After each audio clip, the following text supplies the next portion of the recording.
So, why do giants fall? I mean, think about it. A company that seems totally unstoppable suddenly hits a brick wall, or a booming economy just stops. We've all seen this happen. But the real reason? It's almost never what we think.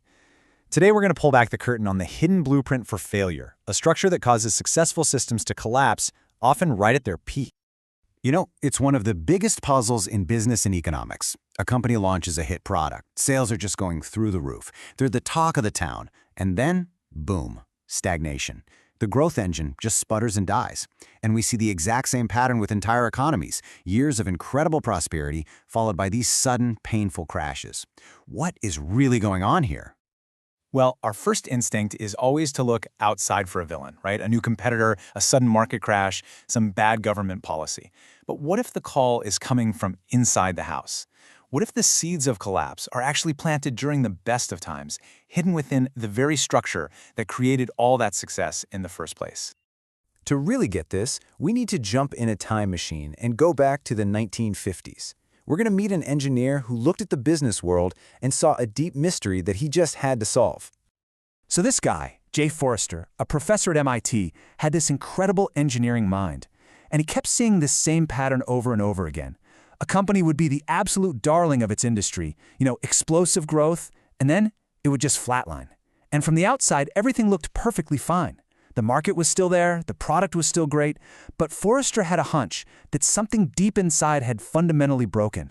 Forrester's big idea was a total game changer. He argued that if you want to understand why a system acts the way it does, you have to stop looking at individual events. You have to look at its underlying structure, that hidden web of policies, delays, and connections that's pulling all the strings. So he developed a new method to do exactly that, and he called it system dynamics. Think of it like an X-ray for an organization that lets you see the invisible skeleton dictating its every move. So how does this X-ray machine actually work? Well, it turns out that all complex systems, whether it's a giant corporation or even your own body, are built from the same, surprisingly simple building blocks. At its core, system dynamics is all about seeing the world through feedback loops and time delays. Now, a feedback loop is just a fancy way of saying a circle of cause and effect. You make a decision, that creates a result, and that result circles right back around to influence your next decision. It's this constant loop of action and consequence that drives how a system behaves over the long haul. And the way Forrester broke it down, it's actually pretty straightforward. First, you draw a line in the sand. You define the boundary of the problem. What are the essential pieces you need to include to understand what's going on? Next, you trace all the feedback loops inside that boundary. And finally, you classify every single part of the system into just two categories: levels and rates. So this basically breaks the system's DNA into two parts. You've got levels, which are like the nouns of the system. They're the accumulations, the stocks. Think of the water in a bathtub, the cash in your bank account, or the inventory sitting in a warehouse. Then you have rates. Those are the verbs, the flows that change those levels. So the faucet filling the tub, your spending habits, or the factory's production rate. And here's the absolute key. You can only change a level by adjusting a rate. You can't just wish for more inventory. You actually have to produce it. Okay, I know this might all sound a little abstract, so let's make it real.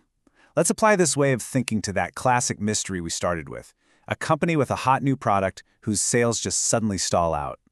First up, you've got the engine of success. This is a reinforcing feedback loop, a classic virtuous cycle. You hire more salespeople, you get more orders. More orders bring in more revenue. More revenue lets you fund, you guessed it, hiring even more salespeople.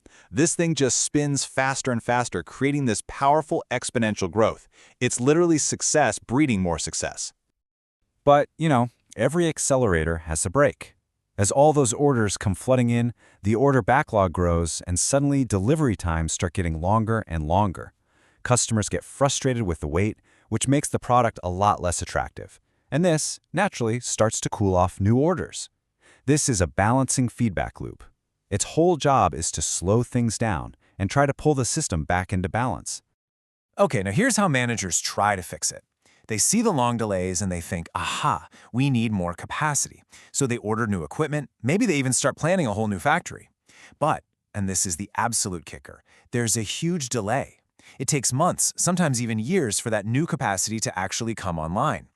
Eventually it does, and the delays start to shrink. This is another balancing loop trying to get capacity to match up with demand. So what's the real culprit here?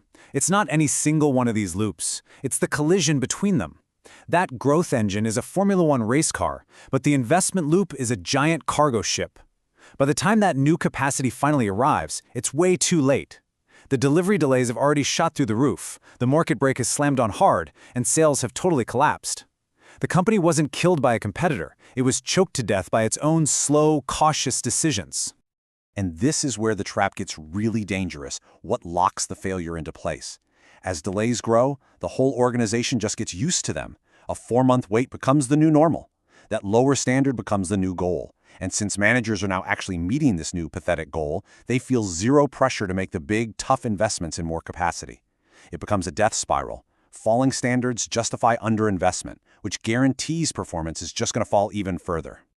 Now, I want you to take that model of just one company, with all its loops, its delays, and its shifting goals, and imagine scaling it up. Forrester argued that this exact same structure doesn't just explain why a single company fails, it forces us to rethink our entire understanding of the economy. What this reveals is a fundamental clash of worldviews. Mainstream economics often builds these beautiful models based on perfectly rational people in a system that's always trying to find a stable balance.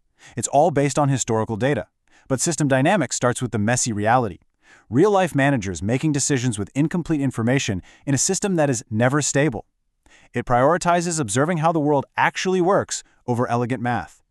And if you need proof of just how disconnected things can get, just look at this. A survey asked economics PhD students what it takes to succeed in their field. The results are just stunning. Excellence in mathematics? 87% said that was very important. But knowledge of the actual economy? A tiny 3%. This is the exact problem Forrester was trying to fix. And here's the biggest leap of all.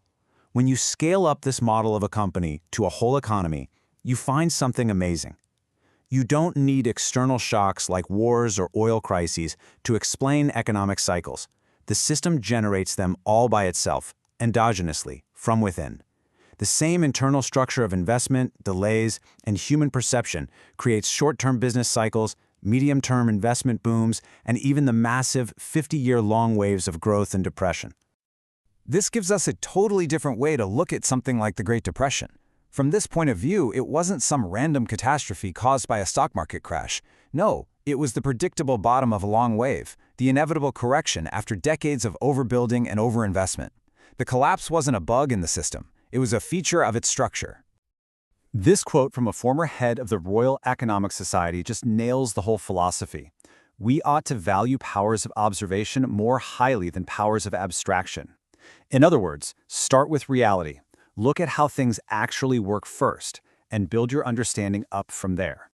And this all leads to the most important takeaway here. The goal of this kind of thinking isn't about having a crystal ball to predict the future. That's a fool's game. The real power is in understanding the underlying structures that create that future. Because once you can actually see the machine, you can start to redesign it for better results. So that leaves us with one big final thought.